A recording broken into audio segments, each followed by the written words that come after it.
Praise the Lord. ஆண்டவராகிய இயேசு கிறிஸ்துவின் நாமத்தில் உங்களுக்கு என் அன்பின் வாழ்த்துதலை தெரிவித்துக் கொள்கிறேன். எனக்கு அருமையான தெய்வ பிள்ளைகளே, ஒவ்வொரு நாளும் இந்த யூடியூப் மூலம் உங்களை சந்திப்பதில் நான் மிகுந்த மகிழ்ச்சி அடைகிறேன். இந்த ஆடியோவை நீங்கள் கேட்டு தேவ ஆசீர்வாதத்தை பெறுவது மட்டுமன்றி, உங்களுக்கு அறிமுகமானவர்கள், உங்கள் நண்பர்கள், உங்கள் உறவினர்களுக்கும் இந்த ஆடியோவை அனுப்பி தேவனுடைய நாமத்தை மகிமைப்படுத்தும்படி உங்களை அன்புடன் கேட்டுக்கொள்கிறேன். இந்த நாளிலும் 1 ராஜாக்கள் 2ஆம் அதிகாரம் 1 வசனம். தாவீது மரணமடையும் காலம் சமீபித்த போது அவன் தன் குமாரனாகிய சாலமோனுக்கு கட்டளையிட்டு சொன்னது, நான் பூலோகத்தார் யாவரும் போகிற வழியே போகிறேன். நீ திடன் கொண்டு புருஷனாய் இரு. நீ என்ன செய்தாலும், நீ எங்கே போனாலும் எல்லாவற்றிலும் புத்திமானாய் இருக்கிறதற்கும் கர்த்தர் என்னை குறித்து உன் பிள்ளைகள் தங்கள் முழு இருதயத்தோடும் தங்கள் முழு ஆத்துமாவோடும் எனக்கு முன்பாக உண்மையாய் நடக்கும்படிக்கு தங்கள் வழியை காத்து கொண்டால் இஸ்ரவேலின் சிங்காசனத்தின் மேல் வீற்றிருக்கத்தக்க புருஷன் உனக்கு இல்லாமற் போவதில்லை என்று சொன்ன தம்முடைய வார்த்தையை திடப்படுத்துகிறதற்கும் மோசேயின் நியாயப்பிரமாணத்தில் எழுதியிருக்கிறபடி நீ உன் தேவனாகிய கர்த்தருடைய கட்டளைகளையும் கற்பனைகளையும் நியாயங்களையும் சாட்சிகளையும் கைக்கொள்ள அவர் வழிகளில் நடக்கும்படிக்கு அவருடைய காவலை காப்பாயாக. செருயாவின் குமாரனாகிய யோவாப் இஸ்ரவேலின் 2 சேனாதிபதிகளாகிய நேரின் குமாரன் அப்னேருக்கும் ஏத்தீரின் குமாரன் அமாசாவுக்கும் செய்த காரியத்தினால் எனக்கு செய்த குற்றத்தை நீ அறிந்திருக்கிறாயே. அவன் அவர்களை கொன்று சமாதான காலத்திலே யுத்த காலத்து இரத்தத்தை சிந்தி யுத்த காலத்து இரத்தத்தை தன் அறையில் உள்ள கச்சையிலும் தன் கால்களில் இருந்த பாதரட்சையிலும் வடிய விட்டானே. ஆகையால் உன் யுக்தியின்படியே நீ செய்து அவனுடைய நரைமயிர் சமாதானமாய் பாதாளத்தில் இறங்க ஒட்டாதிரு. கீலியாத்தியனான பர்சிலாயின் குமாரருக்கு தயை செய்வாயாக. அவர்கள் உன் பந்தியிலே சாப்பிடுகிறவர்களுடன் இருப்பார்களாக. உன் சகோதரனாகிய அப்சலோமுக்கு முன்பாக நான் ஓடி போகையில் அவர்கள் என்னை ஆதரித்தார்கள். மேலும் பகூரின் ஊரானான பென்யமீனனாகிய கேராவின் மகன் சீமேயி உன்னிடத்தில் இருக்கிறான். நான் மக்னாயிமுக்கு போகிற நாளிலே அவன் என்னை கொடிய தூஷணமாய் தூஷித்தான். ஆனாலும் அவன் யோர்தானிலே எனக்கு எதிர்கொண்டு வந்தபடியினால் நான் உன்னை பட்டயத்தாலே கொன்று போடுவதில்லை என்று கர்த்தர் மேல் அவனுக்கு ஆணையிட்டு கொடுத்தேன். ஆகிலும் நீ அவனை குற்றமற்றவன் என்று எண்ணாதே. நீ புத்திமான். அவனுடைய நரைமயிரை இரத்தத்துடன் பாதாளத்தில் இறங்க பண்ண நீ அவனுக்கு செய்ய வேண்டியதை அறிவாய் என்றான். பின்பு தாவீது தன் பிதாக்களோட நித்திரை அடைந்து தாவீதின் நகரத்தில் அடக்கம் பண்ணப்பட்டான். தாவீது இஸ்ரவேலை அரசாண்ட நாட்கள் 40 வருஷம். அவன் எப்ரோனில் 7 வருஷமும் எருசலேமில் 33 வருஷமும் அரசாண்டான். சாலமோன் தன் தகப்பனாகிய தாவீதுடைய சிங்காசனத்தின் மேல் வீற்றிருந்தான். அவன் ராஜ்யபாரம் மிகவும் ஸ்திரப்பட்டது. ஆகித்தின் குமாரனாகிய அதோனியா சாலமோனின் தாயாகிய பத்சேபாளிடத்தில் வந்தான். நீ சமாதானமாய் வருகிறாயா என்று அவள் கேட்டதற்கு சமாதானமாய்த்தான் வருகிறேன் என்றான். பின்பு அவன், உம்மோடே நான் பேச வேண்டிய ஒரு காரியம் இருக்கிறது என்றான். அதற்கு அவள், சொல் என்றாள். அப்பொழுது அவன், ராஜ்யம் என்னுடையதாய் இருந்தது என்றும் நான் அரசாளுகிறதற்கு இஸ்ரவேல் எல்லாரும் என் மேல் நோக்கமாய் இருந்தார்கள் என்றும் நீர் அறிவீர். ஆனாலும் ராஜ்யபாரம் என்னை விட்டு தாண்டி என் சகோதரனுக்கு ஆயிற்று. கர்த்தரால் அது அவருக்கு கிடைத்தது. இப்பொழுது நான் உம்மிடத்தில் ஒரு மன்றாட்டை கேட்கிறேன். அதை எனக்கு மறுக்க வேண்டாம் என்றான். அவள் சொல் என்றாள். அப்பொழுது அவன், ராஜாவாகிய சாலமோன் உம்முடைய சொல்லை மறுப்பதில்லை. சூனேம் ஊராளாகிய அபிஷாக்கை எனக்கு அவர் விவாகம் பண்ணி கொடுக்க அவரோடே பேசும்படி வேண்டுகிறேன் என்றான். அதற்கு பத்சேபாள், நல்லது, நான் உனக்கு ராஜாவினிடத்தில் பேசுவேன் என்றாள். பத்சேபாள் அதோனியாவுக்காக ராஜாவாகிய சாலமோனிடத்தில் பேசும்படி போனாள். அப்பொழுது ராஜா எழுந்திருந்து அவளுக்கு எதிர்கொண்டு வந்து அவளை வணங்கி தன் சிங்காசனத்தின் மேல் உட்கார்ந்து, ராஜாவின் தாயார் தன் வலதுபுறமாக உட்கார அவளுக்கு ஒரு ஆசனத்தை வைத்தான். அப்பொழுது அவள், நான் உம்மை ஒரு சிறிய மன்றாட்டை கேட்க விரும்புகிறேன், எனக்கு அதை மறுக்க வேண்டாம் என்றாள். அதற்கு ராஜா, என் தாயாரே கேளும், நான் உமக்கு மறுப்பதில்லை என்றான். அப்பொழுது அவள், சூனேம் ஊராளாகிய அபிஷாக்கை உம்முடைய சகோதரனாகிய அதோனியாவுக்கு விவாகம் பண்ணி கொடுக்க வேண்டும் என்றாள். ராஜாவாகிய சாலமோன் தன் தாயாருக்கு பிரதியுத்தரமாக, நீர் சூனேம் ஊராளாகிய அபிஷாக்கை அதோனியாவுக்கு கேட்பானேன்? அப்படியானால் ராஜ்யபாரத்தையும் அவனுக்கு கேளும். அவன் எனக்கு மூத்த சகோதரன். அவனுக்கும் ஆசாரியனாகிய அபியத்தாருக்கும் செரியாவின் குமாரன் யோவாவுக்குமே அதை கேளும் என்றான். பின்பு சாலமோன் ராஜா, அதோனியா இந்த வார்த்தையை தன் பிராணனுக்கு சேதமாக சொல்லாதிருந்தால் தேவன் அதற்கு சரியாகவும் அதற்கு அதிகமாகவும் எனக்கு செய்ய கடவர் என்று கர்த்தர் மேல் ஆணையிட்டு, இப்போதும் இன்றைக்கு அதோனியா கொலையுண்பான் என்று என்னை திடப்படுத்தினவரும் என்னை என் தகப்பனாகிய தாவீதின் சிங்காசனத்தில் வீற்றிருக்க பண்ணி தாம் சொன்னபடி எனக்கு வீட்டை கட்டுவித்தவருமாகிய கர்த்தருடைய ஜீவனை கொண்டு சொல்கிறேன் என்று சொல்லி, ராஜாவாகிய சாலமோன் யோய்தாவின் குமாரன் பெனாயாவுக்கு கட்டளை கொடுத்து அவனை அனுப்பினான். இவன் அவன் மேல் விழுந்து அவனை கொன்று போட்டான். ராஜா ஆசாரியனாக அபியத்தாரை நோக்கி, நீ உன் நிலங்கள் இருக்கிற ஆனத்தோத்திற்கு போய்விடு. நீ மரணத்திற்கு பாத்திரவானாய் இருந்தும் நீ என் தகப்பனாகிய தாவீதுக்கு முன்பாக கர்த்தராகிய ஆண்டவருடைய பெட்டியை சுமந்தபடியினாலும் என் தகப்பன் அனுபவித்த உபத்திரத்தை எல்லாம் நீ கூட அனுபவித்தபடியினாலும் இன்றைய தினம் நான் உன்னை கொலை செய்ய மாட்டேன் என்றான். அப்படியே கர்த்தர் சீலோவிலே ஏலியின் வீட்டாரை குறித்து சொன்ன வார்த்தையை நிறைவேற்றும்படியாக சாலமோன் அபியத்தாரை கர்த்தருடைய ஆசாரியனா இராதபடிக்கு தள்ளி போட்டான். நடந்த இந்த செய்தி யோவாபுக்கு வந்தபோது அவன் கர்த்தருடைய கூடாரத்திற்கு ஓடிப்போய் பலிபீடத்தின் கொம்புகளை பிடித்து கொண்டான். யோவாப் அப்சலோமின் பட்சம் சாயாதவனாய் இருந்தும் அதோனியாவின் பட்சம் சாய்ந்திருந்தான். யோவாப் கர்த்தரின் கூடாரத்திற்கு ஓடிப்போனான் என்றும் இதோ பலிபீடத்தண்டையில் நிற்கிறான் என்றும் ராஜாவாகிய சாலமோனுக்கு அறிவிக்கப்பட்ட போது, சாலமோன் யோய்தாவின் குமாரனாகிய பெனாயாவை அனுப்பி, நீ போய் அவன் மேல் விழு என்றான். பெனாயா கர்த்தரின் கூடாரத்திற்கு போய் அவனை பார்த்து, வெளியே வா என்று ராஜா சொல்கிறார் என்றான். அதற்கு அவன், நான் வரமாட்டேன், இங்கேயே சாவேன் என்றான். ஆகையால் பெனாயா ராஜாவினிடத்தில் போய், யோவாப் இன்னபடி சொல்லி இன்னபடி எனக்கு மறு உத்தரவு கொடுத்தான் என்று மறு செய்தி சொன்னான். அப்பொழுது ராஜா அவனை நோக்கி, அவன் சொன்னபடியே நீ செய்து அவனை கொன்று அடக்கம் பண்ணி, இவ்விதமாய் யோவாப் முகாந்திரம் இல்லாமல் சிந்தின இரத்தத்தை என்னை விட்டும் என் பிதாவின் வீட்டை விட்டும் விலக்கி போடு. அவன் தன்னை பார்க்கிலும் நீதியும் நற்குணமுள்ள 2 பேராகிய நேரின் குமாரன் அப்னேர் என்னும் இஸ்ரவேலின் படைத்தலைவன் மேலும் ஏதேரின் குமாரன் அமாசா என்னும் யூதாவின் படைத்தலைவன் மேலும் விழுந்து, என் தகப்பனாகிய தாவீதுக்கு தெரியாமல் அவர்களை பட்டயத்தால் கொன்ற அவனுடைய இரத்த பழியை கர்த்தர் அவனுடைய தலையின் மேல் திரும்ப பண்ணுவாராக. இப்படியே அவர்களுடைய இரத்த பழி என்றும் யோவாவுடைய தலையின் மேலும் அவன் சந்ததியாரின் தலையின் மேலும் திரும்பவும், தாவீதுக்கும் அவர் சந்ததியாருக்கும் அவர் வீட்டாருக்கும் அவர் சிங்காசனத்திற்கும்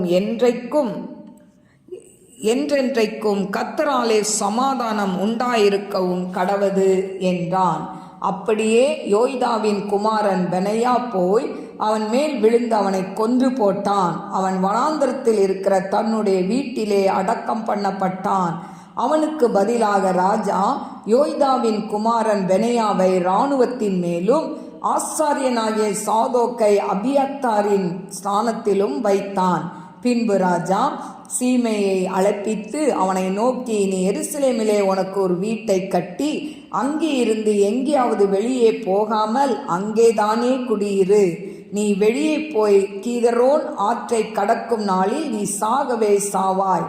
அப்பொழுது உன் இரத்தப்பழி உன் தலையின் மேல் இருக்கும் என்பதை நீ நிச்சயமாய் அறிந்து கொள் என்றான்.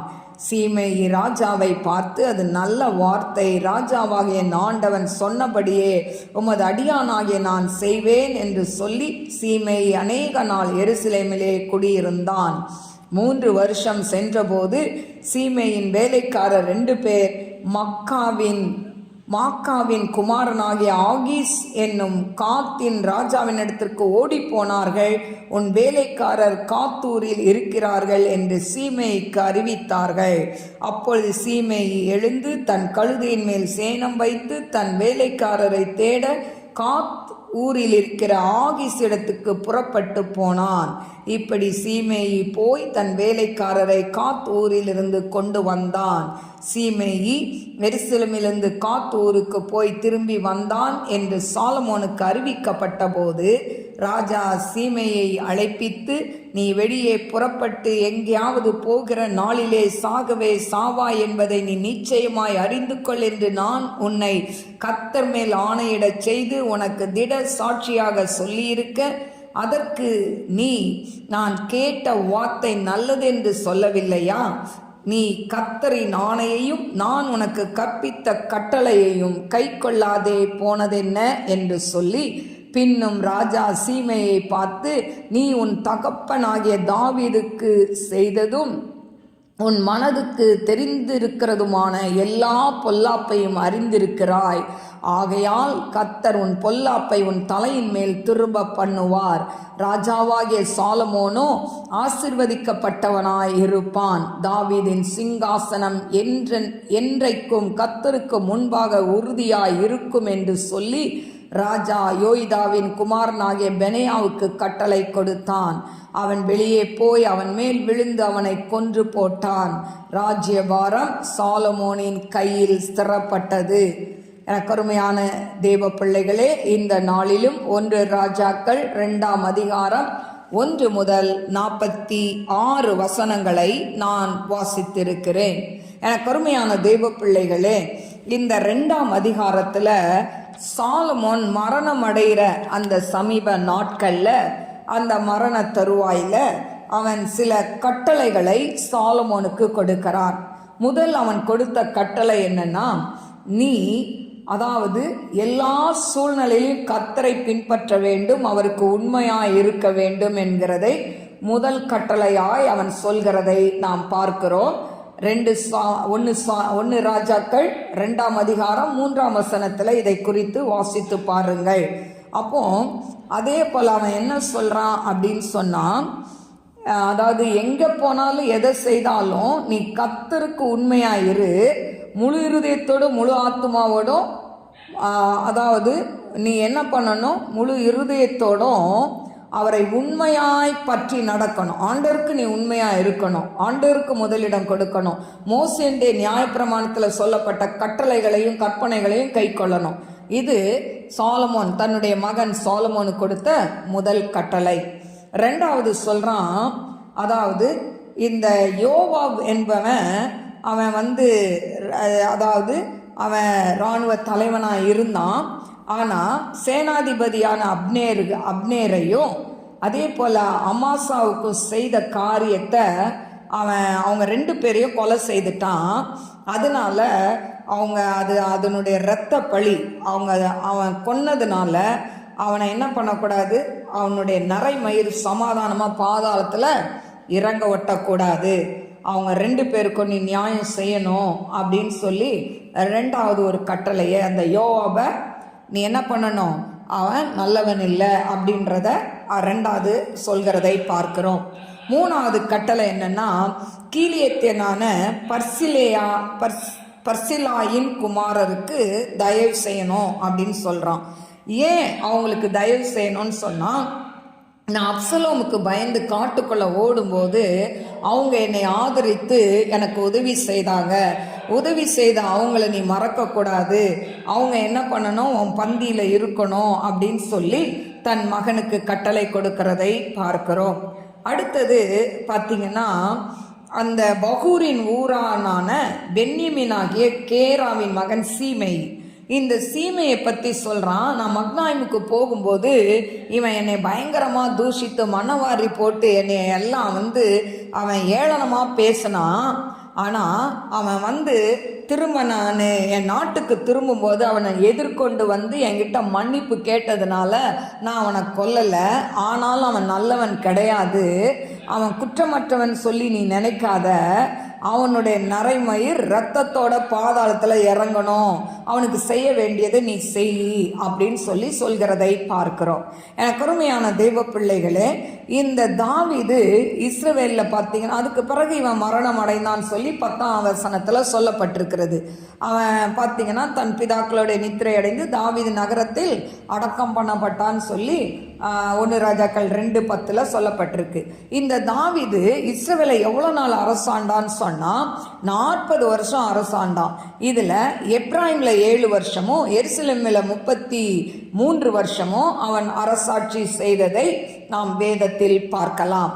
கருமையான தேவ பிள்ளைகளே, இப்போ இந்த சாலமோன் தன்னுடைய தகப்பன் ஸ்தானத்தில் அவன் ராஜாவாய் சிங்காசனத்தில் வீற்றிருக்கிறான்.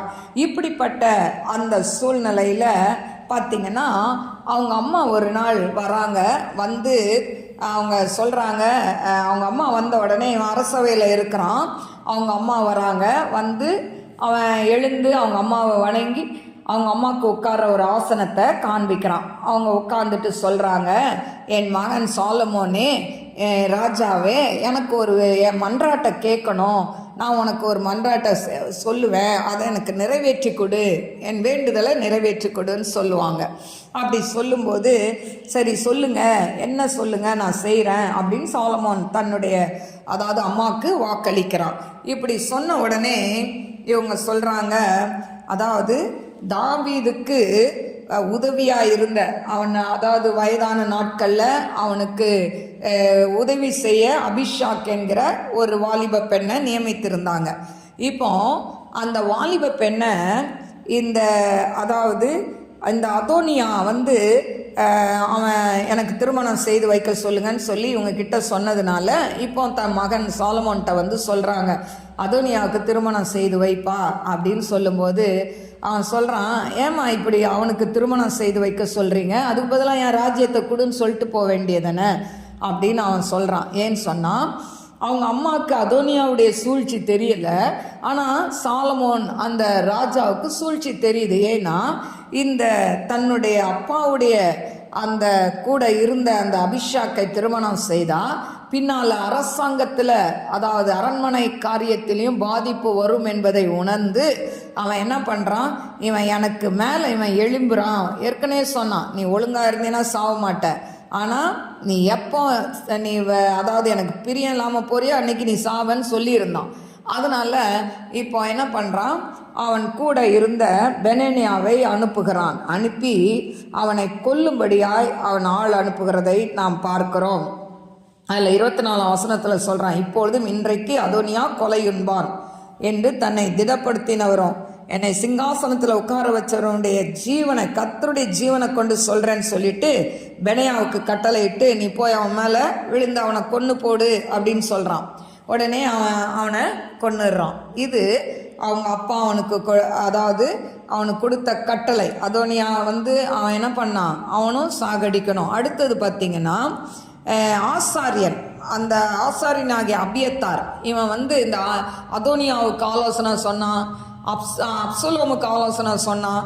ஸோ இவன் இவனை கொல்லாமல் அவன் சொல்கிறான், நீ எங்கள் அப்பா கூட நீ கஷ்டத்தையும் நஷ்டத்துலேயும் எங்கள் அப்பா கூட இருந்த, அந்த உடன்படிக்கை பெட்டியை நீ தூக்குன, அதனால நான் உன்னை கொல்லலை, நீ என்ன பண்ணு, உன் நிலம் இருக்கிற இடத்துக்கு ஆனத்தோத்திற்கு போயிரு, அங்கே போய் நீ என்ன பண்ணு, நீ அங்கே இரு, நான் உன்னை கொல்ல மாட்டேன், ஆனால் என்ன பண்ணு, நீ அந்த இடத்துக்கு போ அப்படின்னு சொல்லி அந்த அபியத்தாரையும் அங்கேருந்து அவன் அனுப்பி விட்டுறான். அனுப்பி விட்டுட்டு பார்த்திங்கன்னா, எனக்கு அருமையான தெய்வ பிள்ளைகளே, இந்த அதாவது இந்த இடத்துல பார்த்திங்கன்னா யோவாப் இந்த அதோனியாக்கெல்லாம் ஆலோசனை சொன்ன, அதாவது அப்சலோமுக்கு ஆலோசனை சொன்ன இந்த யோவாப் இப்போ நம்ம இறந்துருவோமோ அப்படின்னு சொல்லி சாலமோன் நம்மளை கொன்னுருவானோன்னு சொல்லி இப்போ என்ன பண்ணுறான், ஆலயத்தில் போய் பலிபீடத்தின் கொம்புகளை அவன் பிடித்து கொண்டானான். ஏன்னா பலிபீடத்தை கொம்பை பிடிச்சிக்கிட்டா அவங்கள கொல்லக்கூடாது. இப்போ இந்த சாலமோன் சொல்கிறான், நீ போய் அந்த யோவாவை என்ன பண்ணு, கொன்று போடு அப்படின்னு சொல்லும்போது பெனையா வரான். வெளியே வா அப்படின்னு சொல்லி ராஜா கட்டளை கொடுக்குறாரு, நீ வெளியே வா அப்படின்னு சொன்னால் வரமாட்டேன், நான் இங்கேயே சாவேன் அப்படின்னு சொன்ன உடனே இதை போய் பெனையா ராஜாவுக்கு சொல்ல, ராஜா சொல்கிறார், நீ அங்கேயே அவனை சாகடி, அவனுடைய ரத்தம் என்னை விட்டு என் பிதாவின் வீட்டை விட்டும் விலக்கி போடு, அங்கேயே கொன்று போட்டுரு அவனை. அப்படின்னா ஆலயத்தில் வச்சு பலிபீட தண்டையில் வச்சு சாகடிக்கக்கூடாது. ஆனால் இவன் வரமாட்டேன்னு ஒன்று இந்த சாலமோன் சொல்கிறான், நீ அங்கேயே கொன்று போடு அவனை அப்படின்னு சொல்லி அவன் சொல்லி அனுப்புகிறதை நாம் பார்க்கிறோம். அப்படியா இந்த யோவாப் என்ன பண்ணுறான், கொல்லப்படுகிறதை பார்க்கிறோம். எனக்கு அருமையான தெய்வ பிள்ளைகளே, இப்படி தன் தகப்பன் தாவீது சாலமோனுக்கு கொடுத்த எல்லா கட்டளைகளையும் அவன் நிறைவேற்றுகிறதை நாம் பார்க்கிறோம். அடுத்து பார்த்திங்கன்னா, இந்த பெனையாவை யோவாபுக்கு பதிலாக இராணுவ தலைவனாகவும் ஆசாரியனாகிய அந்த அதாவது அபியத்தாருக்கு பதிலாக அவன் சாதோக்கையும் அந்த இடத்துல அவன் வைக்கிறதை நாம் பார்க்கிறோம். கருமையான தெய்வ பிள்ளைகளே, இன்னும் பார்த்திங்கன்னா இந்த இடத்துல இந்த சீமை கிட்ட சொல்கிறான், நீ அதாவது 37ஆம் வசனத்தில், நீ வெளியே போய் கிதிரோன் ஆற்றை கடக்கும் நாளில் நீ சாகவே சாவாய், உன் இரத்த பழியன் உன் தலைமையில் இருக்கும் என்பதை நீ நிச்சயமாய் அறிந்து கொள் என்றான். இப்போ சொல்கிறான், நீ வெளியெல்லாம் போகக்கூடாது, நீ இங்கே தான் இருக்கணும், அப்போ நான் சாக மாட்டேன், வெளியே போகணும்னு நினச்சா செத்துருவேன், உன்னை நான் கொன்னுருவேன் அப்படின்னு சொல்லி அனுப்புகிறான். ஆனால் இவன் என்ன பண்ணுறான் பாருங்க, 3 வருஷம் ஒழுங்காக என்ன பண்ணுறான், அந்த எருசலேமிலே தங்கி இருக்கிறான். ஆனால் ஒரு நாள் சொல்கிறாங்க, உன் வேலைக்காரங்க 2 பேர் எங்கே இருக்கிறாங்க, அதாவது மாக்காவின் குமாரனாகிய ஆகிசனும் காத்து ராஜா கிட்ட ஓடி போயிட்டாங்க, அங்கே தான் இருக்காங்க, அந்த காத்தூரில் இருக்கிறாங்கன்னு சொன்னோடனே இவன் என்ன பண்ணுறான், அந்த சாலமோன் சொன்ன காரியத்தை மறந்து இவன் என்ன பண்ணுறான், கழுதை மேலே சேனை வைத்து அவங்கள தேட போய் அவங்கள கொண்டு வரான். இவன் போயிட்டு வந்ததை ராஜா கிட்ட ஒருத்தவங்க போட்டு கொடுத்த உடனே ராஜா சாலமன் என்ன பண்ணுறான், அவனை கூப்பிட்டு, நான் போவேணான்னு சொன்னேன்ல, நீ ஆணை அப்போ நல்ல வார்த்தைன்னு சொன்னியே, ஏன் மீறி போன அப்படின்னு சொல்லி அவனையும் என்ன பண்ணிடுறாங்க, சீமையும் அந்த இடத்துல கொன்று போடுகிறதை நாம் பார்க்கிறோம். இப்படி தன் தகப்பன் கொடுத்த எல்லா கட்டளைகளையும் அவன் இந்த அதிகாரத்தில் நிறைவேற்றுகிறதை நாம் பார்க்கிறோம். எனக்கு அருமையான தெய்வ பிள்ளைகளே, இப்படி இந்த 45வது வசனத்தில் பார்த்தீங்கன்னா, ராஜாவாகிய சாலமோனோ ஆசீர்வதிக்கப்பட்டவனாய் இருப்பான், தாவீதின் சிங்காசனம் என்றைக்கும் கர்த்தருக்கு முன்பாக உறுதியாய் இருக்கும் என்று சொல்லி ராஜா யோய்தாவின் குமாரனாகிய பெனையாவுக்கு கட்டளை கொடுத்தான். இப்போ அவன் போய் சீமையை என்ன பண்ணிடுறான், கொன்று போட்டுறான். அப்புறம் லாஸ்டில் சாலமோனின் கையிலே ராஜ்யபாரம் சாலமோனின் கையிலே ஸ்திரப்பட்டது என்று சொல்லப்பட்டிருக்கு. இப்படியாய் ஆண்டவர் சாலமோனுக்கு தாவீதின் ராஜா ஆண்ட அந்த அரசாட்சியை கொடுத்து அவன் அரண்மனைக்கு வந்த உடனே தன் தகப்பனுடைய கட்டளைகள் ஒவ்வொன்றையும் அவன் மரண தருவாயில் அவன் சொன்ன இவனுக்கு கொடுத்த எல்லா கட்டளைகளையும் அந்த இடத்துல நிறைவேற்றுகிறதை பார்க்கிறோம். கருமையான தேவ பிள்ளைகளே, இதற்கடுத்து என்ன நடந்தது என்பதை நாம் அடுத்த அதிகாரத்தில் நாம் பார்க்கலாம். கண்களை மூடி நாம் செபிப்போம். ஸ்தோத்திரிக்கிறேன் ஆண்டவரே, மகா பரிசுத்தமுள்ள நல்ல தகப்பனே, நந்தியோடு ஸ்துதிக்கிறவர தீரபா லபௌரி அந்தரால வீக்கரபா ஓரி கரபல பரபலபரபா தீபா லபௌரி அந்தரால வீக்கரபா தீரபா கரபா ஓரி பி கமான் ஷல்பி ஹோதன் ஐ கரபல பரபா கரபா. அப்பா, இந்த வேலையிலையும் ஆண்டவரை அப்பா நாங்கள் தியானித்த ஆண்டவரை அப்பா இந்த கத்தாவே காரியங்கள் நம்முடைய கருத்தில் கொடுக்கிற ஐசப்பா ஆண்டவரே, நந்தியோடு ஸ்துதிக்கிற ஸ்தோத்திரிக்கிற அதை கேட்டுக்கொண்டிருக்கிற ஒவ்வொரு பிள்ளைகளுடைய வாழ்க்கையிலையும் ஆண்டவரே ஒரு கீழ்ப்படிதல் உள்ள இருதயத்தை இருதயத்தை கொடுங்கப்பா. பெற்றோர்களுக்கு கீழ்ப்படிதல் உள்ள இருதயத்தை கொடுங்க ஆண்டவரே. தாவீது ஆண்டவரே அப்பா சொன்ன அந்த கட்டளைகளை ஆண்டவரே சாலமோன் நிறைவேற்றினது போல தகப்பனை இந்த நாளிலே அப்பா பிள்ளைகள் ஆண்டவரே தாய் தகப்பனுக்கு கீழ்ப்படிதல் உள்ள பிள்ளைகளாய் மாற்றுவீராக டாடி. ஐ கம் தி லைக்கா ஷல்பியோ த ரை போலா கர்பியா த ரை கரபல பரபா ஓரிபி கரபா தீரபா கரபா. ஆண்டவரே மாக்க ஸ்தோத்திரிக்கிற படிக்கிற பிள்ளைகளுக்கு நல்ல ஞானத்தை கொடுங்க ஏசப்பா. ஆண்டவரே மாக்க ஸ்தோத்திரிக்கிற துதிக்கிற ஆண்டவரை அப்பா எக்ஸாம் எழுதுகிற பிள்ளைகளுக்கு நல்ல ஞானத்தை கொடுங்க ஆண்டவரை. எக்ஸாம் டைமில் எந்த சுகவீனம் பலவீனம் வராதபடி நீங்கள் பாதுகாத்து கொள்ள வேண்டுமாறு ஜெபிக்கிறேன் ஆண்டவரை. ஏசப்பா மாக்க ஸ்தோத்திரிக்கிற துதிக்கிற ஆண்டவரை அப்பா நன்றியோடு ஸ்துதிக்கிறபர தீரபா லபோரியான் ஷலோர் பேக்கரபா. திருமணத்துக்காய் காத்திருக்கிற பிள்ளைகளுக்கு திருமண காரியங்களை வாய்க்க செய்ய வேண்டுமாறு ஜெபிக்கிறேன் ஆண்டவரை. அப்பா உம்முடைய கிருபை உம்முடைய பிள்ளைகளை தாங்கட்டே ஏசப்பா. ஆண்டவரே மாக்க ஸ்தோத்திரிக்கிற என் ஜீவனுள்ள நல்ல தகப்பனே மாக்க ஸ்தோத்திரிக்கிற மகிமையின் ராஜாவே மாக்க ஸ்தோத்திரம் ஆண்டவரே. அப்பா அம்மாக்க ஸ்தோத்திரிக்கிற ஆண்டவரை அப்பா அந்த வெளியில கூட கத்தாவே பலவீனத்தோடு ஆண்டவரை அப்பா வியாதியோடு இருக்கிற பிள்ளைகளை தொட்டு சுகப்படுத்துங்க ஏசப்பா. படுத்த படுக்கையா இருக்கிற பிள்ளைகளுடைய வியாதி படுக்கையை மாற்றுவீராக ராஜா. ஆண்டவரே டிப்ரெஷன்ல இருக்கிற பிள்ளைகளுக்கு அதுல இருந்து வெளியே கொண்டு வாங்க டாடி. விடுதலையை கொடுங்க ஏசப்பா. ஆண்டவரே மாக்க துதிக்கிற எந்தெந்த குடும்பத்துல கணவன் மனைவி ஆண்டவரை அப்பா தேவனே ஆண்டவரே சமாதானம் இல்லாம வாழ்ந்து கொண்டு இருக்கிறாங்களோ அந்த குடும்பங்களை சமாதானத்தை கட்டளையிடுவீராக ஆண்டவரே. அப்பா அம்மாக்கு துதிக்கிற ஆண்டவரை எல்லா மாந்திரிக வல்லமைகள் செயலிழக்கட்டும் என்று ஜெபிக்கிற அப்பா அம்மா நன்றியோடு ஸ்தோத்திரிக்கிற அடைய அன்பின் கரத்தில் உடைய பிள்ளைகளை தாழ்த்தி ஒப்பு கொடுக்கிறப்பா. நீங்க பொறுப்பெடுத்துக் கொள்ளுங்க, வழி நடத்துங்க. இயேசுவின் நாமத்தில் கேட்கிறேன் பிதாவே, ஆமேன். God bless you.